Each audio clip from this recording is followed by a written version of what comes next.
Halo teman-teman bahas saham, kembali lagi dengan channel bahas saham. Pada kesempatan kali ini teman-teman saya akan coba membahas satu emiten yang seperti biasa menurut saya itu cukup berpotensi dan cukup menarik untuk kedepannya ya. Nah, untuk saham kali ini yang saya bahas adalah saham Cikarang Listrindo atau saham POWR. Nah, kenapa saya tertarik dan menganggap ini merupakan potensi yang baik? Nanti akan coba saya bahas di video kali ini, dan seperti biasa dari sisi teknikal maupun fundamentalnya ya. Jadi langsung saja teman-teman, untuk emiten POWR atau Cikarang Listrindo ini secara teknikal ini kita lihat terlihat adanya konsolidasi yang cukup lama ya dari tahun 2020 setelah pandemi nih teman-teman. Pada saat pandemi dia dihajar turun sampai dengan periode bulan Maret ya.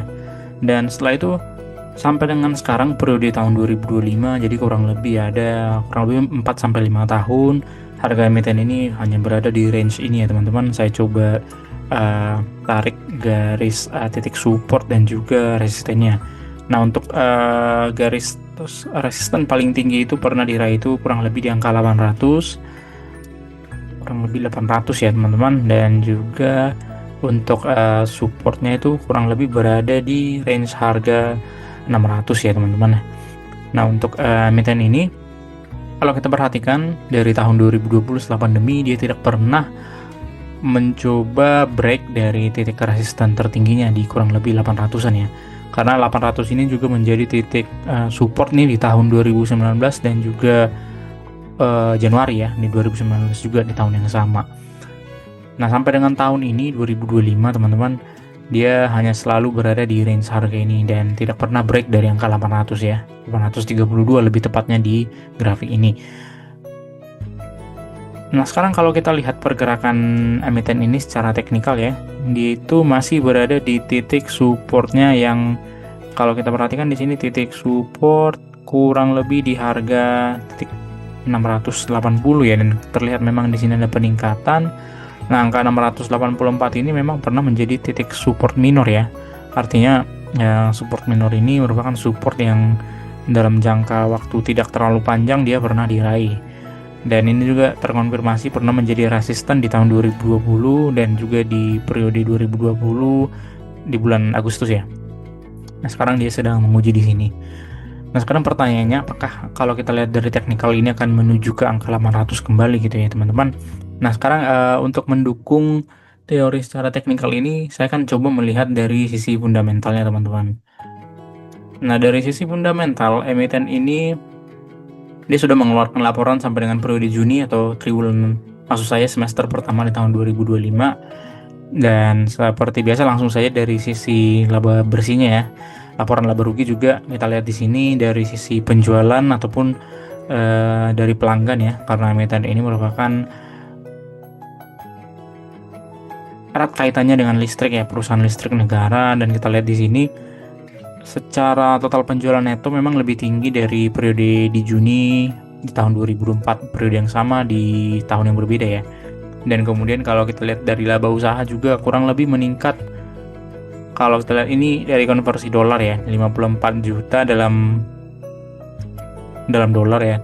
Ini meningkat 58 juta. Berarti kurang lebih ada 4 juta dolar peningkatan laba usaha secara semesteran ya di semester 2025 ini dibandingkan dengan semester tahun 2024. Itu cukup menarik, artinya ada growth yang cukup signifikan ya teman-teman.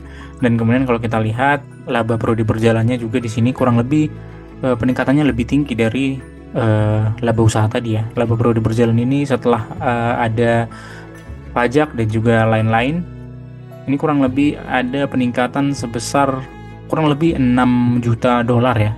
6 juta dolar, dan itu cukup menarik. Dan kalau kita lihat lebih jauh lagi, untuk laba per sahamnya memang tidak terlalu signifikan ya, dari 0,0021 menjadi 0,025 per lembar saham. Tapi ini dalam hitungan dolar ya teman-teman. Kalau kita rupiahkan pasti akan cukup signifikan juga. Nah, hal ini yang membuat saya tertarik ya teman-teman ya. Dan kalau kita lihat lebih jauh lagi teman-teman, untuk power ini, emiten power ini, di sini saya coba ambil data di Stockbit ya dari tahun 2021 teman-teman, 2020 dan juga di tahun 2019. Jadi kalau kita lihat yang pertama dari net income tertinggi itu memang kalau kita lihat ini di tahun kurang lebih di tahun 2019 ya.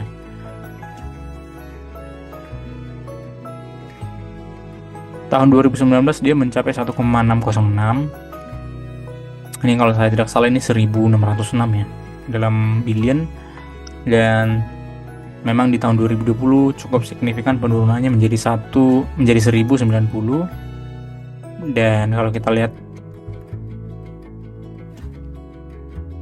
di tahun 2025 ya memang dari angka di tahun 2020 tadi yang mencapai angka 1079 perlahan-lahan meningkat ya menjadi, kalau kita annualize ini sekarang di net income-nya itu berada di angka 1304. Artinya ada peningkatan yang sudah cukup growth dari periode-periode sebelumnya ya. Kemudian dari EPS juga, dari EPS-nya juga dari tahun 2023 ini terlihat adanya penurunan dari 72 ya, 67. Yang tertinggi itu sepertinya di 2021 menjadi 80. Tapi kalau kita lihat dari EPS-nya di tahun 2025 ini sudah kembali lagi ke angka 81. Artinya ada perbaikan yang cukup signifikan dari periode-periode sebelumnya ya. Dan dari sisi revenue juga kurang lebih sama, adanya peningkatan dari 8 ribuan menjadi sekarang 8.900 mendekati 9.000 ya. Nah ini menjadi pertanda bahwasanya ini sudah cukup growth ya teman-teman.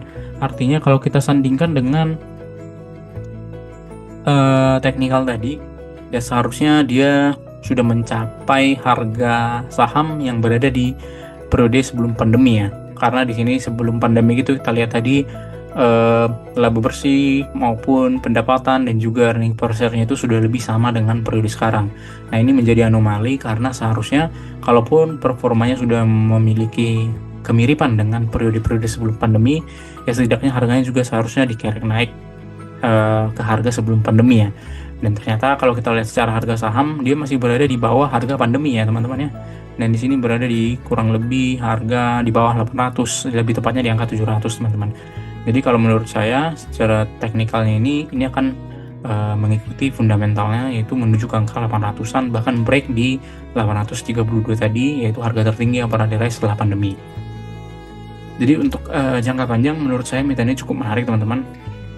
Karena kalau kita lihat secara bulanan juga ya harganya ini cukup rendah ya, dan dia memiliki harga yang lebih rendah daripada saat dia IPO dan terus menurun ya teman-teman. Terlihat di sini ada konsolidasi yang cukup lama, dan kalau saya melihat sih kalau seperti ini teman-teman kemungkinan besar dia akan menuju ke titik resistannya ya.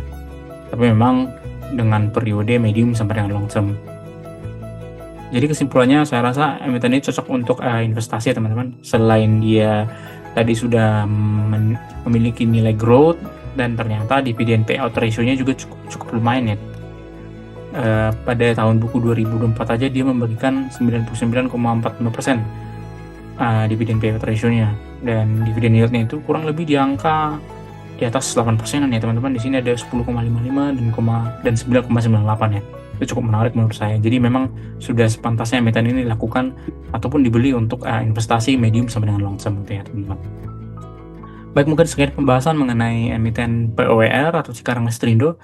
Kalau teman-teman memiliki komentar atau pendapat yang berbeda boleh di komen, dan juga klik like dan subscribe untuk kemajuan channel ini mencari tahu emiten-emiten yang layak untuk investasi maupun dijadikan analisis sendiri ya teman-teman. Terima kasih.